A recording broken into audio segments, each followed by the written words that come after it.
সময়। এই সময় আসলে কি? এই সময় একটা সরল রেখা তো কখনোই নয়।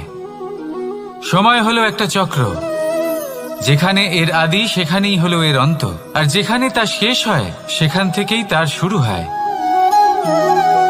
এই সময় একটা অত্যন্ত বিচিত্র চিন্তা, বিচিত্র ভাবনা, একটা বিচিত্র বস্তু যা কেউ বুঝতে পারেন না। এই সময়ের লীলা, এর কোনো প্রমাণ নেই, কোনো জ্ঞান নেই, কোনো পরিমাপ নেই। শুধু এটুকু আমরা জানতে পারি, যেখানে শেষ হবে সেখান থেকে একটা নতুন সূচনাও হবে। যা আজ আপনার কাছে আছে কাল অন্য কারোর কাছে যাবে, তারপরে তার কাছ থেকেও অন্য কারোর কাছে যাবে, তারপরে তার থেকেও ছিনিয়ে নেওয়া হবে। এই নিয়তির একজনের কাছ থেকে অন্যজনের কাছে আদান প্রদানের এই সময় হলো আপনার সময়। এই সময়ের সদ্ব্যবহার করুন, এই সময়কে বাঁচুন। আপনাকে শুধু এটাই সুনিশ্চিত করতে হবে যে আপনি কোন পক্ষে আছেন। আর সত্যি বলতে কি, আপনার জীবনের পরিণাম নির্ভর করে আপনার নির্বাচনের ওপর। আপনি কোন পক্ষ নির্বাচন করছেন। তাহলে মনে রাখবেন, জীবনে সেই পক্ষই নির্বাচন করবেন যা চয়ন করার পরে আপনি সুখ অনুভব করবেন, আপনি সন্তোষ লাভ করবেন, প্রসন্নতা লাভ করবেন। আর আমি এটাই সুনিশ্চিত করব যে এই পক্ষ যেন শান্তির পক্ষ হয়, এই পক্ষই যেন প্রেমের পক্ষ হয়। তাহলে চিন্তা করবেন না, আর আসুন আমার সাথে ভালোবেসে বলুন, রাধা রাধা। দৃষ্টি আর দৃষ্টিভঙ্গি, এই সমগ্র লীলা হলো এই দুইয়ের। বিচিত্র হতে পারে, কিন্তু এটাই সত্যি। এবার আপনাকে একটা উদাহরণ দিয়ে বোঝাই। অনেক সময় আপনি কোনো ব্যক্তিকে এটা বলতে শুনবেন যে আমি আমার নিজের উপরে গর্ব করি, আমি নিজেকে নিয়ে গর্ব করি, আমি খুব ভালোভাবে আমার মা বাবার সেবা করি, ওনাদের আমি সবসময় সুখী রাখি, ওনাদের আমি একটা বাড়ি দিয়েছি, সকল সুখ সুবিধা দিয়েছি, ওনাদের জীবনে প্রত্যেক জিনিস দিয়েছি আর দেব যা তাদের প্রয়োজন। এবার আমাকে বলুন যে আপনি কে হন। আপনি হলেন সেই বীজ যা আপনার মাতা পিতা রোপণ করেছেন। আপনার মা বাবাই আপনাকে এই সংসারে জন্ম দিয়েছেন। এবার এইসব কথার কি তাৎপর্য? এই হলো সেই ব্যক্তির দৃষ্টিভঙ্গি। এবার দেখা যাক এই প্রকৃতি আমাদের কি শেখায়। কখনো কোনো গাছকে দেখবেন, যখন সেই গাছে ফল আসে, সে মালিকে এটা বলে না যে দেখো আমি তোমাকে ফল খেতে দিচ্ছি। সেই বৃক্ষ এটা বলে না যে দেখো আমি তোমায় আহার করতে দিচ্ছি, কারণ ও জানে যে এটা হলো সেই মালির পরিশ্রম, এটা হলো তারই কর্মের ফল, আর এটা তারই পাওয়া উচিত। সে বলে যে তোমার জিনিস তোমাকেই অর্পণ করলাম, এ আমার জিনিস নয়। ও জানে সেই মালির গুরুত্ব আসলে কি। এটা হলো তার দৃষ্টিভঙ্গি। সেই জন্য আপনি জীবনে কোন ব্যক্তির মধ্যে, কোন পশু পাখির মধ্যে, কোন প্রাণীর মধ্যে, কোন পরিস্থিতিতে, কোন আবেগের মুহূর্তে কি দেখতে পাচ্ছেন, সেটা আপনার দৃষ্টিভঙ্গির উপরে নির্ভর করছে। তাই নিজের মনে ধনাত্মক ভাব জাগ্রত করুন, শুভ চিন্তা নিয়ে আসুন। এই ভাবনাই সত্য হয়ে সামনে আসবে। এই দৃষ্টিভঙ্গি এমন হয়ে যাবে যে আপনার জীবনে সবকিছুই শুভ হবে। তাহলে আসুন আর আমার সাথে ভালোবেসে বলুন, রাধা রাধা। প্রতিশোধ অথবা কাউকে দুঃখ দেওয়ার ভাবনা, যদি এটা আপনার মনে থাকে, তাহলে আপনি নিজের মনেই যন্ত্রণার একটা বিশাল বৃক্ষ রোপণ করছেন, এটা মনে রাখবেন। কারণ কাউকে দুঃখ দেবার এই ভাবনা, এটা হলো সেই বীজ যা আপনার মনেই পতিত হবে, আপনার মনেই অঙ্কুরিত হবে, আর আপনার মনেই একটা বিশাল বৃক্ষরূপে বেড়ে উঠবে। জীবন আপনার, কর্ম আপনার, কাউকে দুঃখ দেবার ভাবনা আপনার ছিল, এই বৃক্ষ হলো আপনার, তাই এর ফলও আপনিই পাবেন, যা গ্রহণও আপনাকেই করতে হবে। মনে রাখবেন, যে মানুষ এটা ভাবে যে আমি ওকে দুঃখ দেব, ওকে কষ্ট দিতে চাই আমি, সেই মানুষই দুঃখ আর কষ্ট পেয়ে থাকে। যদি সেই জায়গায় আপনি এটা ভাবেন যে আমি কাউকে সুখী করে তুলতে চাই, কাউকে সুখ প্রদান করতে চাই, তাহলে তারও বীজ আপনার মনেই রোপণ হবে, বৃক্ষে পরিণত হবে, যার ফলও আপনিই পাবেন। এখানে বিষয়টা হলো শুধু মানসিকতার চিন্তা, যা সত্য হয়ে আপনার সামনে আসে। তাহলে এই মানসিকতা শুভ করুন, সবার জন্য মঙ্গল কামনা করুন। অন্যের মনে আপনার জন্য ভালো চিন্তা থাকুক বা না থাকুক, আপনি সবার জন্য শুভ চিন্তা করে কর্ম করতে থাকুন, তাহলে আপনার সাথেও ভালোই হবে। তাহলে আসুন আর আমার সাথে ভালোবেসে বলুন, রাধা রাধা। সুখ আর অভিজ্ঞতা, এই দুই জীবনে একসাথে কখনোই আসে না। মনে রাখবেন, যেখানে সুখ থাকে সেখানে অভিজ্ঞতা থাকে না। আর যখন এই সুখ আমাদের জীবন থেকে দূরে চলে যায়, তখন আমাদের জীবনে আসে এই অভিজ্ঞতা। পরমাত্মা, প্রকৃতি, নিয়তি এই অভিজ্ঞতাকে আমাদের জীবনে পাঠান, যাতে আমরা একটা অত্যন্ত গুরুত্বপূর্ণ শিক্ষা, একটা জ্ঞান প্রাপ্ত করতে পারি। এই অভিজ্ঞতা আমাদের শেখায় যে অতীতে এমন কি হয়েছিল যা আমাদের করা উচিত হয়নি। আমাদের শেখায় ভবিষ্যতে এমন কি আছে যা আমাদের করা উচিত আর কি করা উচিত নয়। দেখতে গেলে এই অভিজ্ঞতা আমাদের সেই শিক্ষা দেয় যার জন্য আমরা সুখের দিকে উচিতভাবে অগ্রসর হতে পারি। সেই জন্য জীবনে যখনই দুঃখ আসবে, দুঃখের এই সময় আসবে, তখন হতাশ হবেন না। বোঝার চেষ্টা করুন এই পরিস্থিতি কেন এসেছে, কি শিক্ষা দিতে এসেছে। যদি আপনি সেই জ্ঞান লাভ করেন, সুখের পথে অগ্রসর হন, তাও উচিত রূপে, তাহলে এই অভিজ্ঞতার উদ্দেশ্য পূরণ হয়ে যায়। তাহলে আসুন আর আমার সাথে ভালোবেসে বলুন, রাধা রাধা। জীবনে শিখরে পৌঁছানোর জন্য মানুষের কি প্রয়োজন হয়ে থাকে? সিঁড়ির। কিন্তু তাও প্রত্যেক মানুষ, প্রত্যেক ব্যক্তি শিখরে পৌঁছতে পারেন না। এর কারণ কি? কারণ একটা হতে পারে যে মানুষ কল্পনা করতে থাকেন কিন্তু সিঁড়ি খুঁজে পান না। কিছু মানুষ খুঁজে নেন কিন্তু তা পেয়ে এতটাই প্রসন্ন হয়ে যান যে তারপর আর কোনো কর্মই করেন না। খুব সোজা ব্যাপার। অনেক মানুষ সিঁড়ি খুঁজে পান না, আর যদি পেয়েও যান তাও যতক্ষণ না তাতে চড়ছেন সেই শিখরে পৌঁছবেন কি করে? যতক্ষণ না আপনি পরিশ্রম করছেন, যতক্ষণ না সেই সিঁড়িতে আপনি চড়ছেন, যতক্ষণ না ক্লান্ত হচ্ছেন, আপনার পায়ে হাঁটুতে ব্যথা না হচ্ছে, ততক্ষণ এই শিখরে পৌঁছানোর সৌভাগ্য লাভ করতে পারবেন না। তাহলে কল্পনার সাথে কর্ম করুন, পরিকল্পনার সাথে পরিশ্রম করুন, সব কিছু পাবেন। আসুন আমার সাথে ভালোবেসে বলুন, রাধা রাধা। সমস্যা, কঠিন সময়, সংকট, বিপদ কার জীবনে নেই? প্রত্যেকের জীবনে আছে। কিন্তু আমাকে একটা কথা বলুন, যদি নৌকায় ঢেউকে ভয় পেতে শুরু করে, তাহলে সাগর পার করবে কে? কখনো কোনো ছোট্ট পিঁপড়েকে দেখেছেন, যে আকারে হয়তো ছোট হতে পারে কিন্তু বড় শিক্ষা দিয়ে যায়? কিন্তু আমরা শিখি না। এবার দেখুন একটা পিঁপড়েকে, যে ভোজনের খোঁজে বাইরে বের হয়, একটা ছোট্ট দানা তুলে নেয়। ছোট দানা তোলে কারণ তার থেকে বেশি সে তুলতেই পারবে না। সে দানা নিয়ে চলতে শুরু করে, কোনো দেওয়ালে উঠে পড়ে, আবার পড়েও যায়। সেই দানা দূরে কোথাও একটা পড়ে যায়, তা আবার খোঁজে, তুলে নেয়, আবার চলতে থাকে। পড়ে যায় আবার ওঠে, পড়ে যায় আবার ওঠে। সেই দানাটা রেখে দেয়, আবার বেরিয়ে পড়ে ভোজনের খোঁজে। পরিশ্রম করতে থাকে কিন্তু হার মানে না। এই শিক্ষাই তো আমাদের প্রাপ্ত করতে হবে। নিরন্তর পরিশ্রম আর নির্ভীক হয়ে কর্ম করে যেতে হবে।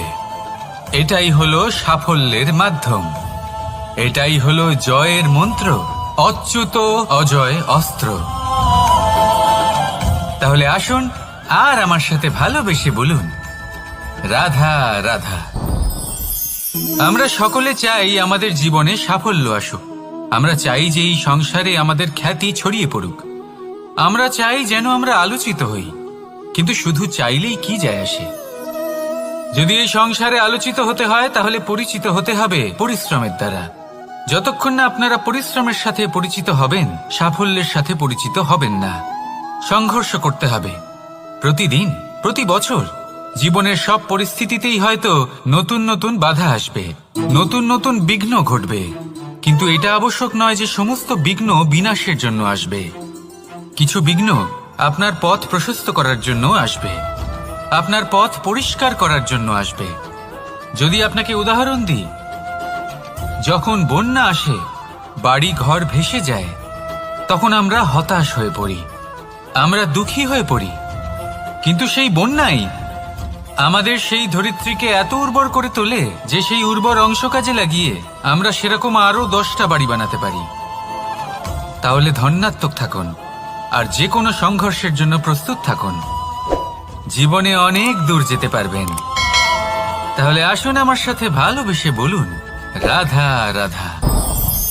জীবনে কখনো কখনো আমরা সেই পরিস্থিতিতে ফেসে যাই যখন আমাদের মনে হয় যে আমাদের নতুন কিছু একটা করতে হবে, কিন্তু আমরা করতে পারি না, কারণ কোথাও না কোথাও আমরা রীতির দ্বারা আবদ্ধ, আর আমরা সেই রীতি ভাঙতে চাই না। কেবল একটাই প্রশ্ন আসে মনে, আশেপাশের মানুষ কি বলবে, আশেপাশের মানুষ কি ভাববে। আপনাকে একটা প্রশ্ন করি, কারা এই মানুষজন? আপনার জন্মের সময় এই মানুষজন কোথায় ছিলেন? যখন আপনি কোনো সমস্যায় পড়েন তখন এই মানুষজন কোথায় থাকেন? এগিয়ে এসে কি আপনাকে সাহায্য করেন, নাকি সেই সমস্যার সমাধান আপনি নিজেই করেন? এইসব মানুষজনের চিন্তা ত্যাগ করুন যদি আপনি জীবনে বাঁচতে চান। ভেবে দেখুন জীবনে কি কি শুভ আছে আর কি কি শুভ করতে পারেন। যদি তা স্রোতের বিপরীতে হয় তাহলে সংঘর্ষ করুন, কিন্তু এইসব মানুষজনের কথা ভাববেন না। ভেবে দেখুন জীবনে আপনি কি কি শুভ কাজ করতে পারেন। এটা ভাবুন যে আপনি কখনো এমন কোনো কাজ করে ফেলেননি তো যার জন্য কারো হৃদয় আহত হয়েছে। শুভর দিকে নিজের চিন্তা কেন্দ্রীভূত করুন, আপনার জীবনে সব কিছু শুভই হবে। তাহলে আসুন আমার সাথে ভালোবেসে বলুন, রাধা রাধা। আজকাল আপনি দেখে থাকবেন যে মা বাবা শুধুমাত্র সন্তানকে ভালোবাসেন তা নয়, তাদের মোহেও জড়িয়ে পড়েন। বিদ্যালয়ে যখন পাঠান তখন সমস্ত সুযোগ সুবিধা দিয়েই পাঠান, চেষ্টা করেন যে সবসময় যেন সন্তান তাদের চোখের সামনেই থাকে। কিন্তু ভুলে যান এক অত্যন্ত গুরুত্বপূর্ণ কথা, যে সন্তানকে এক নতুন দৃষ্টিভঙ্গি দেওয়াই হলো ওনাদের কর্তব্য। সেই জন্য পুরাতনকালে শিষ্যদের গুরুকুলে পাঠানো হতো, বাড়ির থেকে দূরে। কারণ বাড়ি ছেড়ে যাওয়া এক সন্তানের জন্য, এক শিষ্যের জন্য অত্যন্ত শুভ লক্ষণ হয়। যখন সে বাড়ির থেকে দূরে, গৃহস্থের থেকে দূরে থাকবে, তখন এই সংসারকে সে এক নতুন দৃষ্টিভঙ্গি দিয়ে দেখবে, পরখ করবে, বুঝতে পারবে, আর সবকিছু নিজে থেকেই শিখে যাবে কখন আক্রমণ করতে হয়, কখন পিছু হটতে হয়, কিভাবে এই সংসারের সম্মুখীন হতে হয়। আর এটা আপনার দৃষ্টি ওকে শেখাতে পারবে না, ওর অভিজ্ঞতা ওকে শেখাতে পারবে। তাই মনে রাখবেন, যদি আপনি চান যে আপনার সন্তানের বিকাশ হোক, তাহলে অনেক সময় ওকে নিজের থেকে দূরে নিয়ে যেতে হয়। যদি মোহে আবদ্ধ থাকেন তাহলে ওর বিকাশ কখনোই হবে না। তাহলে আসুন আমার সাথে ভালোবেসে বলুন, রাধা রাধা। কখনো কখনো মানুষ মনে করেন যে সে নিজেই সব থেকে বেশি শক্তিশালী, তিনি হলেন জ্ঞানী। দেখুন, এটা ভালো ব্যাপার যে আপনার মধ্যে শক্তি আছে, জ্ঞান আছে, আর এটা শুধু আপনার জন্য নয়, এই সমস্ত সমাজের জন্য, দেশের জন্য, সমগ্র পৃথিবীর জন্য অত্যন্ত আবশ্যক। কিন্তু এই কথাটাও বোঝা অত্যন্ত আবশ্যক যে এই জ্ঞান যেন কখনো অহংকার না হয়ে ওঠে। যখন মানুষের মধ্যে জ্ঞান থাকে তখন সে রাম হয়ে ওঠে। রাম, যিনি সমুদ্রের বুকে সেতু বানিয়েছিলেন, বানর সেনার দ্বারা রাক্ষস রাজকে পরাজিত করেছিলেন, আর চিরকালের জন্য সবার কাছে আদর্শ হয়ে উঠেছিলেন। আর যদি মানুষের মনে অহংকার জন্মায় তাহলে সে রাবণ হয়ে ওঠে। দেশে বিদেশে যতই খ্যাতি থাকুক না কেন, সে রাক্ষস হয়ে ওঠে, নিজের সাথে সাথে সমস্ত কুলের বিনাশ করে বসে। এবার জ্ঞান নাকি অহংকার, আপনার কি চাই সেই সিদ্ধান্ত আপনার, আর আপনার এই সিদ্ধান্তই নিশ্চিত করবে যে আপনার কর্ম কি হবে, আর আপনার এই কর্মই নিশ্চিত করে দেবে আপনার প্রারব্ধ কি হবে। তাহলে শুভ কর্ম করুন আর আমার সাথে ভালোবেসে বলুন, রাধা রাধা। আপনি কখনো পাখিদের দেখেছেন? যেভাবে মানুষ তার সন্তানকে জন্ম দেয়, পাখিরাও সন্তানদের জন্ম দেয়। আর যেই তার সন্তান এই সংসারে প্রবেশ করে, সেই পাখি তাকে আগলে রাখে, তার যত্ন করে, ওর জন্য বাসা বানায়, ওর জন্য দূর কোথাও থেকে খাবার নিয়ে আসে, নিজের ঠোঁট দিয়ে ওর মুখে খাবার খাইয়ে দেয়, সবকিছু করে। কিন্তু একটা কাজ পাখি করে, কিন্তু মানুষ কখনোই করে না। যখন পাখি মনে করে যে তার সন্তান বড় হয়ে গেছে, ওকে এবার ওরা শিখতে হবে, নিজেকেই আত্মরক্ষা শিখতে হবে, নিজের খাবার নিজেই খুঁজে আনতে হবে, তো সেই পাখি তার সন্তানকে বাসা থেকে বের করে দেয়। তারপর সেই পাখির সন্তান নিজে উড়তে শেখে, আত্মরক্ষা করতে শেখে এবং আস্তে আস্তে সে আত্মনির্ভর হয়ে ওঠে। কিন্তু মানুষ কি তার সন্তানের সাথে এটাই করে? কখনোই নয়। মানুষ তার সন্তানকে নিজের সাথে বেঁধে রাখে, সব সময় তার লালন পালনের, তার দেখাশোনার ব্যবস্থা করে রাখে, আর এটাই ভাবেন যে আমি হলাম ওর পালনকর্তা, ওর খেয়াল রাখা তো আমার কর্তব্য। কিন্তু না, এই কাজ করতে করতে উনি আস্তে আস্তে নিজেরই সন্তানের শত্রু হয়ে ওঠেন, তার বিকাশের শত্রু হয়ে ওঠেন। তাই যখন সন্তান বড় হবে তখন অবশ্যই ভালোবাসুন, কিন্তু পাখির মতো কঠোর হওয়াও প্রয়োজনীয়, তবেই তার বিকাশ হবে। ওকে নিজের কষ্ট নিজেকেই সহ্য করতে দিন, শিখতে দিন জীবনের অনুভূতি কেমন, তবেই তার বিকাশ হবে। নয়তো সেই সন্তান আজীবন আপনার জন্য বোঝা হয়ে থাকবে, আর আপনি তার বিকাশের পথে আজীবন বাধা হয়ে থাকবেন। আর আমার মনে হয় না আপনি সেটা চাইবেন, তাই তো? আসুন আমার সাথে ভালোবেসে বলুন, রাধা রাধা। রামধনু আমাদের সকলের প্রিয়। আকাশে এই 7 রং দেখে মন আনন্দে ভরে ওঠে। কিন্তু এই রামধনু প্রত্যেক দিন বা সবসময় দেখা যায় না, বর্ষার ঋতুতে দেখা যায়। যদি আপনি এই 7টি রং দেখতে চান, এর আনন্দ উপভোগ করতে চান, তাহলে বর্ষাকে সহ্য করতে হবে, সেই তীব্র বায়ু সহ্য করতে হবে যা বর্ষা ঋতুতে প্রবাহিত হয়। ঠিক সেভাবেই যদি জীবনে 7টি রঙের সুখ অনুভব করতে হয়, তাহলে সমস্যার বর্ষণও সহ্য করতেই হবে, তবেই তো সেটা লাভ করতে পারবেন। মনে রাখবেন, একটি ছোট্ট শিশু যখন তার খিদে পায়, তখন কিন্তু সে নিজে মাকে সেটা জানাতে পারে না, বলতেও পারে না।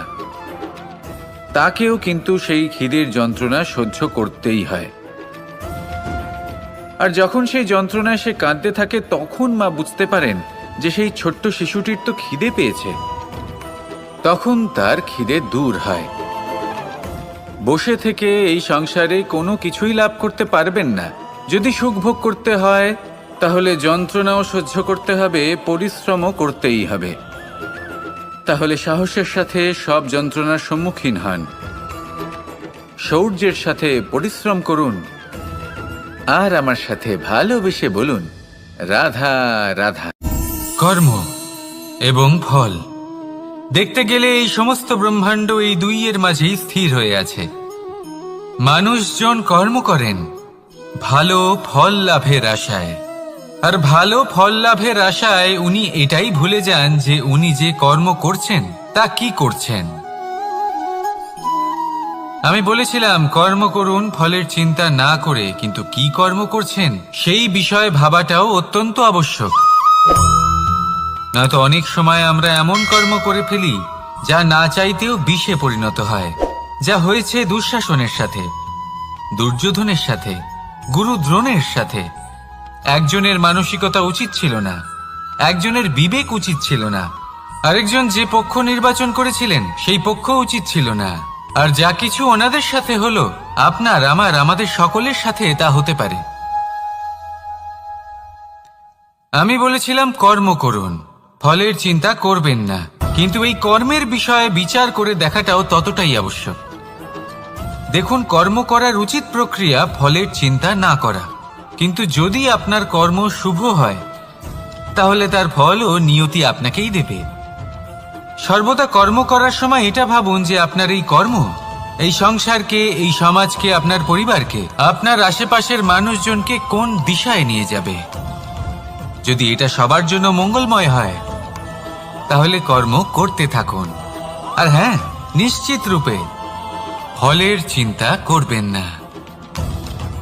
আসুন আমার সাথে ভালোবেসে বলুন, রাধা রাধা। পরিচয়। এই সংসারে প্রত্যেক ব্যক্তি নিজের পরিচিতি অর্জন করতে চান। পরিচিতি অর্থ এটা নয় যে আপনার নাম কি। পরিচিতির অর্থ হলো এটা যে প্রত্যেক ব্যক্তি এটাই চায় যে এই সংসার আমাকে চিনবে, জানবে আর আমাকে সম্মান করবে। কিন্তু এই সব অর্জন করার পূর্বে এটা বুঝুন যে এই পরিচিতির আসল অর্থটা কি। যদি কোনো ব্যক্তি এটা বলেন এর পরিচয় হলো এটাই যে সে একজন ধনী পিতার পুত্র, তাহলে সেই পরিচিতি পুত্রের নয় বরং তার পিতার। যদি কেউ এটা বলে যে সেই ব্যক্তির পরিচয় হলো সে খুব সুন্দর, তাহলে সেই পরিচয় হলো তার রূপের, সেই ব্যক্তির নয়। বাস্তবে পরিচয় কি? আপনার সান্নিধ্য লাভ করে কোনো ব্যক্তি কি অনুভব করতে পারে, তার কি ধরনের অনুভূতি হয়, আপনার পদ, আপনার সম্পত্তি, এই সব কিছুর ঊর্ধ্বে হলো আপনার আসল পরিচয়। যদি কোনো ব্যক্তি আপনাকে স্মরণ করেই প্রসন্ন হয়ে যান, তাহলে সেটাই হলো শ্রেষ্ঠ পরিচয়। তাই এই সংসারে নিজের শ্রেষ্ঠ পরিচয় গড়ে তুলুন আর আমার সাথে ভালোবেসে বলুন, রাধা রাধা। বটবৃক্ষের বীজ সর্ষের দানার থেকেও ছোট হয়, কিন্তু যখন তা নিজের রূপ ধারণ করে তখন তা বিশাল বৃক্ষের আকার ধারণ করে, যা সহস্র বছর ধরে বেঁচে থাকে, ছায়া প্রদান করে, পাখিদের আশ্রয় প্রদান করে আর দেয় পথচারীদের বিশ্রাম করার স্থান। কেন? কারণ সেই ছোট বীজ তা মাটির ভেতরে গিয়ে নিজের খোলস ত্যাগ করে। অন্ধকারে থাকে সে, যতই আলো আসুক না কেন, যতই বর্ষা আসুক না কেন, সব সহ্য করে। আর তারপরে একটা চারা গাছ অঙ্কুরিত হয়, তারপর ধীর গতিতে একটা বিশাল বৃক্ষতে পরিণত হয়।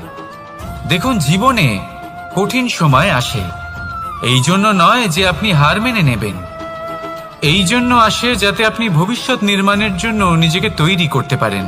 যদি কঠিন সময়ে আপনি ওই বীজের মতো দৃঢ় হয়ে থাকতে পারেন, তাহলে আপনিও একদিন সেই বিশাল বৃক্ষের মতো নিজের অস্তিত্ব গড়ে তুলতে পারবেন, যা সহস্র বছর পর্যন্ত মনে রাখা হবে।